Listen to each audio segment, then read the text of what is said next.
आयरा ने लिया इंतकाम का फैसला। कामयार को हमेशा के लिए छोड़कर खावर का हाथ थाम लिया।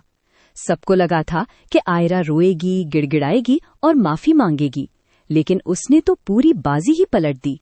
आयरा अब कामयार की बदतमीजियों, उसकी शराब की आदत और उसके हर रोज के शक से थक चुकी थी। जब कामयार ने फलक के घर सबके सामने उसे जलील किया और उसकी इज्जत का तमाशा बनाया, तो आयरा के दिल में मोहब्बत की जगह नफरत ने ले ली। उसने फैसला किया कि अगर ये दुनिया और इसका शौहर उसे गुनाहगार समझते हैं, तो वो गुनाहगार बनकर ही दिखाएगी। आयरा ने अपना सामान उठाया और सीधी खावर के दरवाजे पर पहुंच गई। खावर ने जब आयरा को अपने दरवाजे पर देखा तो उसे अपनी आंखों पर यकीन नहीं आया। आयरा ने ठंडे लहजे में कहा, खावर, क्या तुमने जो कहा था वो सच था? क्या तुम मुझे अपनाओगे? खावर ने खुशी से दीवानगी में कहा, आयरा, मैंने तुम्हारे लिए क्या कुछ नहीं किया, मैं तुम्हारे लिए अपनी जान भी दे सकता हूँ। खावर ने फौरन आयरा के लिए अपने घर के दरवाजे खोल दिए और उसे अपनी दुल्हन की तरह अंदर ले गया। कामयार को जब ये खबर मिली तो उसका दिमाग फटने लगा। वो दीवानावार खावर के घर पहुंचा और वहां का मंजर देखकर उसकी चीख निकल गई। आयरा खावर के साथ बैठकर मुस्कुरा रही थी और उनके दरमियान निकाह के कागजात पड़े थे। आयरा ने कामयार की तरफ देखा और बहुत सख्ती से कहा, तुमने कहा था ना कि मैं तुम्हारे गले का ढोल हूँ जिसे तुम उतार फेंकना चाहते हो। आज मैंने वो ढोल खुद ही उतार दिया है। आज से मेरा और तुम्हारा कोई रिश्ता नहीं। कामयार ने चिल्लाकर कहा, आयरा, तुम मेरे साथ ऐसा नहीं कर सकती, तुम मेरी बीवी हो। लेकिन आयरा ने तलाक के कागजात उसके मुंह पर फेंक दिए। खावर ने आगे बढ़कर कामयार को धक्का दिया और घर से बाहर निकलने का हुक्म दिया। लेकिन इस कहानी में एक बहुत बड़ा राज छुपा था। आयरा ने खावर से मोहब्बत का ड्रामा सिर्फ इसलिए किया था ताकि वो उसके करीब जाकर वो पुरानी वीडियो और सबूत हासिल कर सके जिसने उसकी जिंदगी बर्बाद की थी। इधर कामयार इस सदमे को बर्दाश्त न कर सका और उसका ज़हनी तवाजुन बिगड़ गया। वो सड़क पर आयरा का नाम लेकर चिल्लाता रहा और आखिरकार उसे अस्पताल दाखिल करवाना पड़ा, जहां फलक उसका इलाज कर रही थी। आयरा अब खावर के घर में रहकर उसकी तबाही का मंसूबा बना रही थी। उसने खावर की जायदाद और उसके पुराने गुनाहों के सबूत इकट्ठे करना शुरू कर दिए थे। फरीहा जो समझ रही थी कि आयरा के जाने के बाद रास्ता साफ हो गया है, वो अब डर गई थी, क्योंकि आयरा का ये नया रूप बहुत खतरनाक था। आयरा ने सुहेल साहब को फोन किया और कहा, मैंने अपनी जिंदगी का फैसला कर लिया है, अब आप अपने बेटे को संभाल लें, क्योंकि मैं अब कभी वापस नहीं आऊंगी। ये सुनते ही कामयार की चीखों से अस्पताल की दीवारों ने भी पनाह मांगी। आयरा ने लिया इंतकाम का फैसला।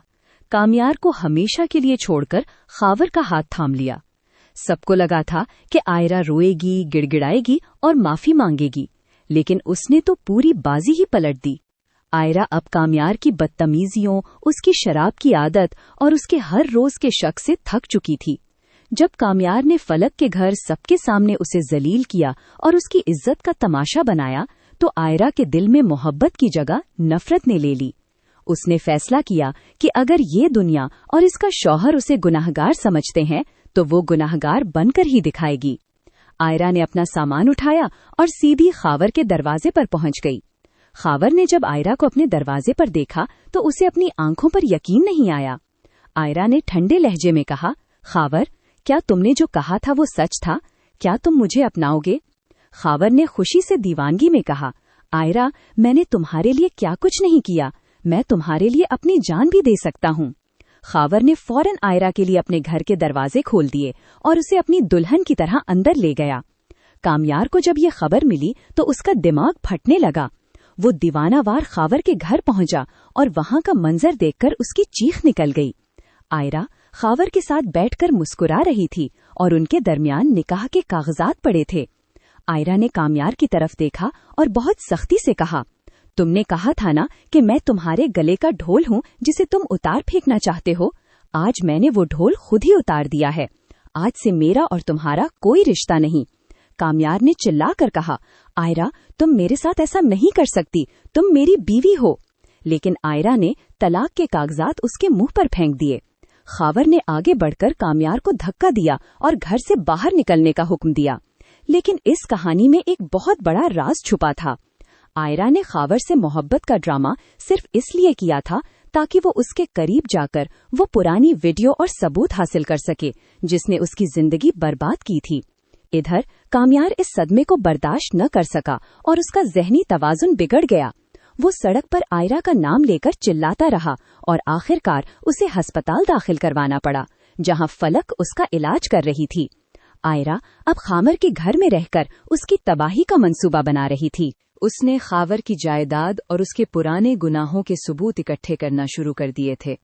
फरीहा, जो समझ रही थी कि आयरा के जाने के बाद रास्ता साफ हो गया है, वो अब डर गई थी, क्योंकि आयरा का ये नया रूप बहुत खतरनाक था। आयरा ने सुहेल साहब को फोन किया और कहा, मैंने अपनी जिंदगी का फैसला कर लिया है, अब आप अपने बेटे को संभाल लें, क्योंकि मैं अब कभी वापस नहीं आऊंगी। ये सुनते ही कामयार की चीखों से अस्पताल की दीवारों ने भी पनाह मांगी।